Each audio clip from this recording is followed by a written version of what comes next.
আপনারা কি আমার মারবেন? আমি দিছি কাকু, আমি কে আপনাকে এমপি গিরি দেখাইছি? আমি কে আপনারা কইছে উড়ে দাঁড়ে কই পুলিশ? আমি কি পুলিশ লয়ে আইছি? আমার লগে কোনো পুলিশ আছে? আমি আনছি? আমার কথা হচ্ছে আমি আমার কাকাস বাতিজারের লগে কথা কইতে যাবো, আমার পুলিশ লাগবে কেন? আমি ম্যাজিস্ট্রেট নিয়ে আসতে হবে কেন? আপনার লগে কথা কইলে কি আমার ম্যাজিস্ট্রেট লাগবে? আপনারা কি আমার মারবেন? আপনার লগে আমার এই সম্পর্কটা থাকুক। এখন আপনি আমাকে এমন কোন পরিস্থিতিতে ফালাইয়েন না যেটার কারণে আপনার ম্যাজিস্ট্রেট এসে আপনার উপরে যখন জরিমানাটা করে আমার পরিবারে কিন্তু লাগবে গিয়া। আপনারা যদি এসে 3000 টাকা জরিমানা করে আপনি বেসিনি কয়টা ডেলি? আপনার যদি দোয়ান দেয় উঠাইয়া দেয়, মারলি যদি লয়ে জায়গা উপজেলার মধ্যে আপনি কয়টা বেছেন কোন? আপনি তো তখন আমার কাছে আইবেন, আমার আবার তখন আবার রিকোয়েস্ট করতে হবে। সিলেট হাইওয়ে এটা এমনি এখানে রাস্তাঘাট করবে। এখন আমি আপনাদের কাছে তো কঠোর হইতে পারবো না, পারবো?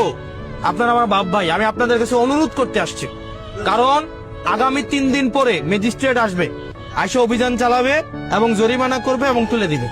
আমি ওনার কাছ থেকে 3 দিনের সময় নিচ্ছি। এই 3 দিনের মধ্যে আপনারা সবাই এই যে এখানে যা যা আছে এগুলো সব ছেড়ে দিয়ে আপনারা জেলা পরিষদে চলে যেতে হবে। আপনারা যদি এরপরে সিদ্ধান্ত যে নেন যে আমি যাব না বা আমরা যাব না, তাহলে আপনাদের দায়িত্ব আপনাদের নিতে হবে।